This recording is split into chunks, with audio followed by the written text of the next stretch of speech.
गया था। मुझे मालूम हुआ तुम्हारे भैया मिर्जापुर से घर आए। मैं खेतों से काम छोड़कर घर वापस आया, देखा तो बड़े भैया घर पर नहीं दिखाई दिए। हो सकता है बड़े भैया सफर करके आए हैं, थके माने होंगे, गंगे में बैठकर आराम करते होंगे। मैं चल रहा हूँ भैया के पास, भैया का पैर छूगा और भैया से आशीर्वाद लूंगा।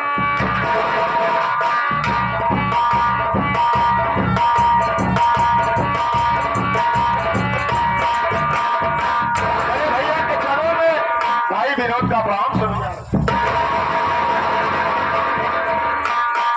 क्या विनोद? कहाँ बड़े भैया? कहाँ थे? मैं तो खेतों में काम करने गया था। जी हाँ भैया। और बिजलियाँ कहाँ है? भाभी माँ तो घर पे होंगी भैया, मैं तो खेतों में गया था काम करने। हराम जाते कमीने, तूने बगिया को उजाड़ कर क्या पाया? तूने मेरी बगिया को उजाड़ कर क्या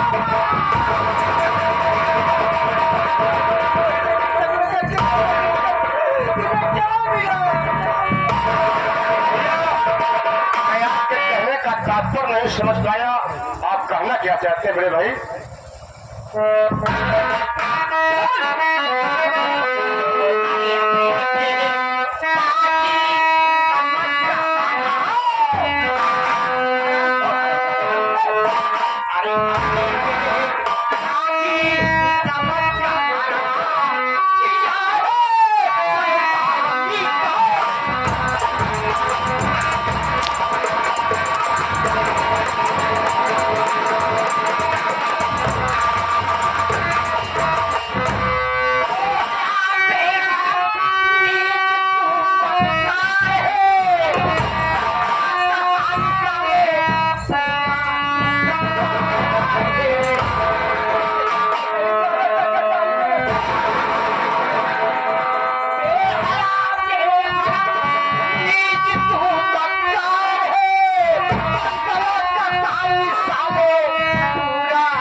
घर छोड़ के चला जा रहा है भैया, लेकिन जाते जाते हम आपसे एक बात कह के जा रहे हैं कि अगर माँ बाप के बहकावे में ऐसे आज आप आते रहेंगे तो 10,000 आप मेरी कर रहे हैं, कहीं अभी आपको न देखने को अपने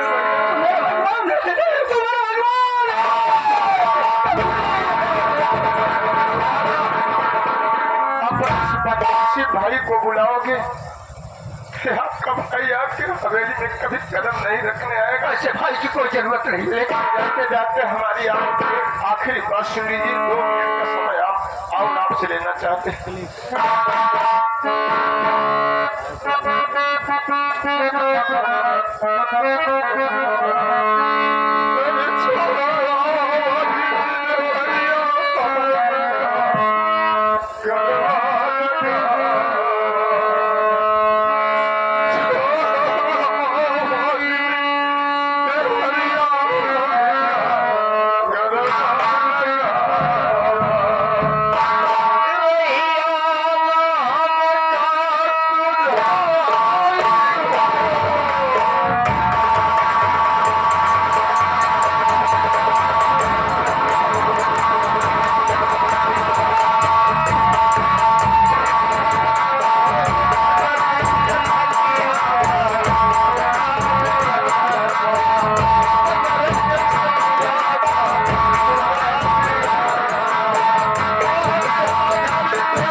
इस शराब जाति की तरह जितने उड़ जाएंगे। अब मैं यहाँ से चलता हूँ, नहीं तो कहीं घर से पुलिस आप मुझे अरेस्ट कर सकती, इसलिए हाथ चलना जरूरी है।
आप लोगों को बाबू भली बात मालूम कि मेरे भैया मुझे मार के घर से निकाल दी। आज 4 दिन हो गया, कहीं खाना नहीं मिल पा रहा। सोच रहा हूँ सामने स्टेशन दिखाई दे रही, तब स्टेशन के ऊपर भिक्षा मांगेंगे। भीख में जो कुछ पैसा मिलेगा उसी पैसे से हम राशन खरीद के बना खा लेंगे।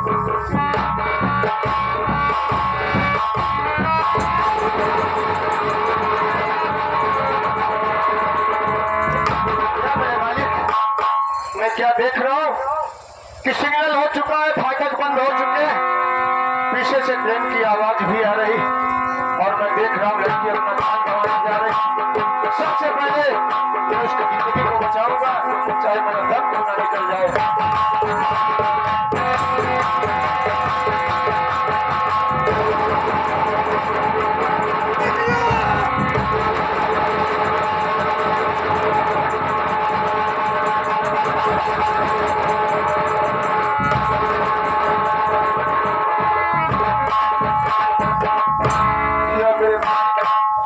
जिससे पढ़ाई लड़की समझ रहा था बाबू, वो लड़की पढ़ाई नहीं बल्कि मेरी सगी बहन बिमला। पता नहीं कौन कसाई मेरी बहन को लाकर रेलवे स्टेशन पर लिटा दिया। मैं देख रहा हूँ मेरे बहन के सर से खून निकलता जा रहा। बाबू अभी जिंदा। सबसे पहले मैं अपनी बहन को लो चलता कुछ अस्पताल में एडमिट करूंगा और आप लोगों से मांग कर जिंदगी जरूर बचा लूंगा।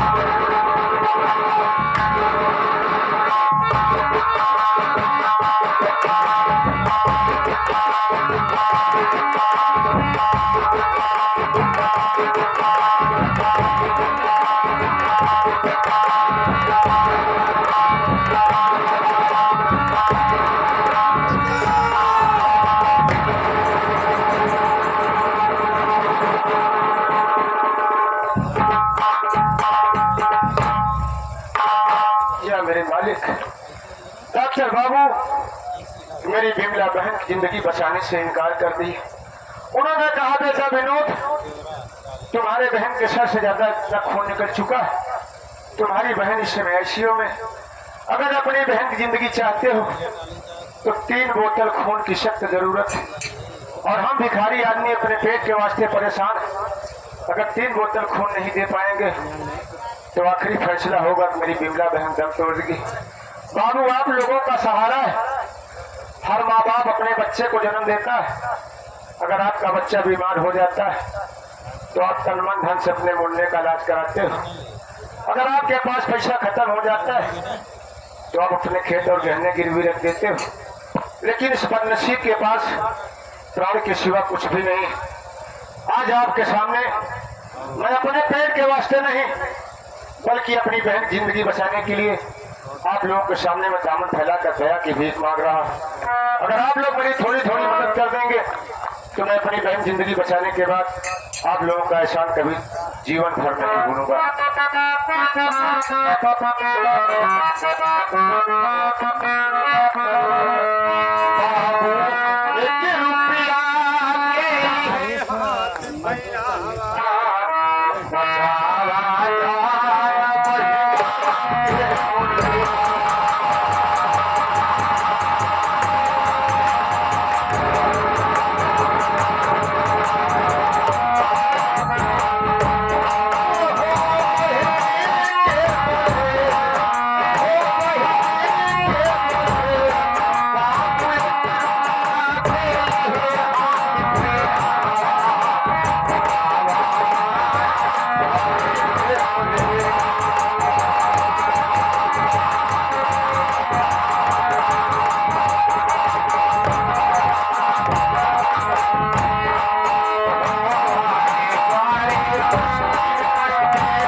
भैया